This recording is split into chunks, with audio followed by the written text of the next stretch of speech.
Salut, je suis Manu et aujourd'hui, j'aimerais vous partager une technique que j'utilise lors de mes séances de FT. C'est la technique dite du cinéma. Cette technique du cinéma, elle m'a été très utile avec une personne qui avait un souvenir très fort.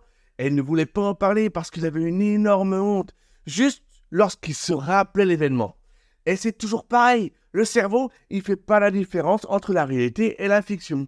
D'ailleurs, est-ce que vous savez pourquoi? Vous voulez une explication à la Manu? Oui. Une explication à la Manu, c'est une explication imagée pour qu'un enfant de 12 ans y comprenne, comme disait Einstein. Et comme d'habitude, les neuroscientifiques, retrouvez-nous dans environ 1 minute 30 secondes, j'aurai fini. Alors, pourquoi le cerveau, il ne fait pas la différence?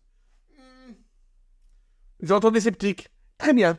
Imaginez-vous que je suis en train de prendre un citron, un beau gros citron, et que je mords d'un seul coup, avec toute la pulpe qui rentre dans ma bouche. Vous avez réagi, n'est-ce pas? Mais vous avez fait la grimace comme ça, hein? Eh ben, c'est juste parce que vous avez imaginé la scène.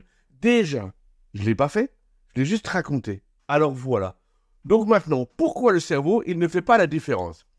Vous vous rappelez l'amygdale, l'hippocampe, l'hypothalamus, qui sont là pour nous protéger? J'en ai parlé dans la vidéo numéro 2 de la série sur le FT. En fait, tous les stimuli de la vie, on les appelle le vacuum, comme la vue, l'odorat, le goût, le toucher et l'ouïe. Ils sont passés par ces 3 éléments très importants pour un seul objectif, c'est nous protéger. Et ça, c'est notre fonctionnement animal avec une seule mission, assurer notre survie. Et ce système reptilien, il le fait très très bien et super vite. Maintenant, depuis 200 millions d'années, le cerveau des mammifères, il a commencé à évoluer et le cortex cérébral, il est apparu avec l'apport de nombreuses fonctions complexes comme la pensée rationnelle et puis la notion de mémoire. Et le cortex cérébral des humains, lui, il est extrêmement développé et il est super complexe. Ça permet d'avoir un niveau d'intelligence élevé, de conscience et de créativité. Juste pour finir, cette complexité, elle s'est développée chez les hommes au cours des 2 à 3 derniers millions d'années. Seulement, cette partie qui a été rajoutée, il a bien fallu qu'elle soit reliée au reste du cerveau puis au reste du corps. Eh oui, si je décide d'avancer, il faut bien que j'avance. Et plutôt que de réécrire tout un programme, la nature, elle a raccordé ce cerveau de la conscience et de la pensée au cerveau reptilien. Lui, il avait déjà toutes les compétences pour nous faire bouger. C'était super simple, sauf que si on résume une information extérieure comme un grand bruit, ça nous arrive par les oreilles et peut-être par la vue. Et ça arrive dans le cerveau reptilien par l'amygdale qui demande à l'hippocampe s'il y a un danger. Mais ça, vous connaissez déjà. Et si tout est OK, elle laisse monter l'information au cortex cérébral pour la partie pensée qui veut prendre le temps de la traiter. De toute façon, le reptilien, lui, il a dit qu'on était en sécurité. Mais quand je commence à gamberger parce que j'ai pas fait un truc et que je vais me faire disputer ou que j'ai pas révisé et que ça commence à tourner en boucle dans mon cerveau, c'est dans le cerveau de la pensée, ça. À un moment, inconsciemment, je commence à avoir une émotion d'angoisse ou plutôt de peur que je fais passer au cerveau reptilien, qui le reçoit comme une information extérieure avec traitement par l'hippocampe, blablabla, ce qui déclenche une angoisse fabriquée de toutes pièces par mon cerveau. Mais je vous promets que l'angoisse de vous faire disputer, vous la ressentez vraiment, comme le citron. C'est pour ça qu'on dit que le cerveau ne fait pas la différence entre la réalité et l'imagination. Manu, c'est trop intéressant et j'ai tout compris. Mais là, la minute 30, elle est passée et tu dois nous parler de la technique du cinéma, je te rappelle. Oui, Maurice, je m'égare et j'en suis désolé. Alors, la technique du cinéma, c'est quand une personne a trop d'émotions et qu'elle est submergée, on va donc s'approcher tout doucement du trauma en faisant des rounds de tapping pour calmer l'amygdale. Et je suis pas obligé de savoir de quoi la personne elle pense parce que du moment où elle l'a en tête, alors le travail, il peut avoir lieu. Je lui demande juste d'imaginer que l'on va aller au cinéma, mais qu'on est encore loin du cinéma, que tout va bien, et que l'on va regarder le film de ce qui fait qu'elle a cette émotion de honte. Moi, je l'observe, parce que j'essaie d'apercevoir des signes de mal-être, et je lui demande si elle est OK. S'il est OK, on continue à s'approcher.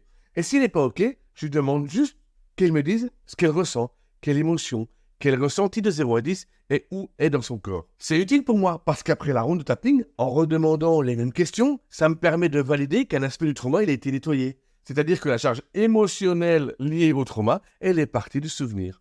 Si elle n'est pas OK, donc, je commence une ronde de tapping en ciblant son émotion, en la nommant et en disant où elle la ressent. Et son cerveau cortical, il refabrique automatiquement l'histoire dans sa tête parce qu'elle a tous les éléments et comme j'ai expliqué juste avant, les stimuli générés, ils passent par l'amygdale, etc., etc., etc. À la suite du tapping, on boit un coup d'eau, bien entendu, pour réhydrater le cerveau. Et si le ressenti, il est revenu à 0, alors je lui propose de s'approcher encore du cinéma. Tout doucement, On commence à voir l'affiche du film. Je lui demande si elle voit l'affiche et le titre. Et si à tout moment elle ressent une émotion, c'est qu'une charge émotionnelle est présente et qu'il faut la nettoyer. Toujours, je lui demande quel type d'émotion, quelle valeur de 0 à 10 et où elle ressent cette émotion. Et hop, je recommence une ronde de tapping sans savoir sur quoi on tape, mais quelque part l'important, c'est pas moi, c'est la personne. Et petit à petit, on s'approche du cinéma, on commence à voir de plus en plus de détails.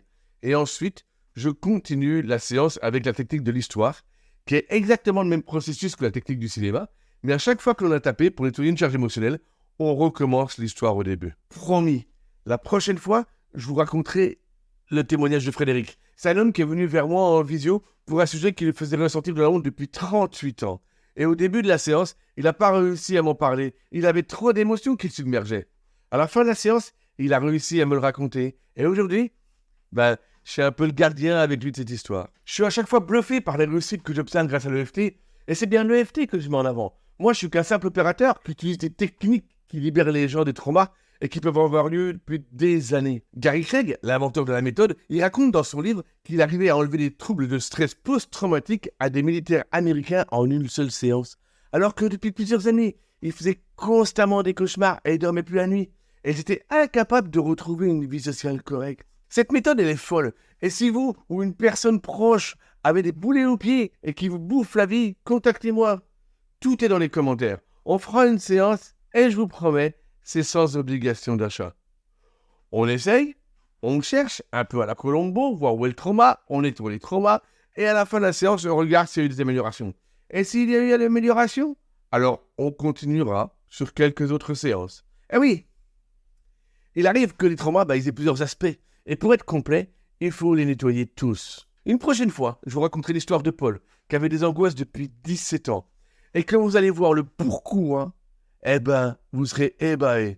Oh ça, c'est des teasings, hein. Eh oui, Maurice, je garde mon public en haleine. Bonne semaine à tous.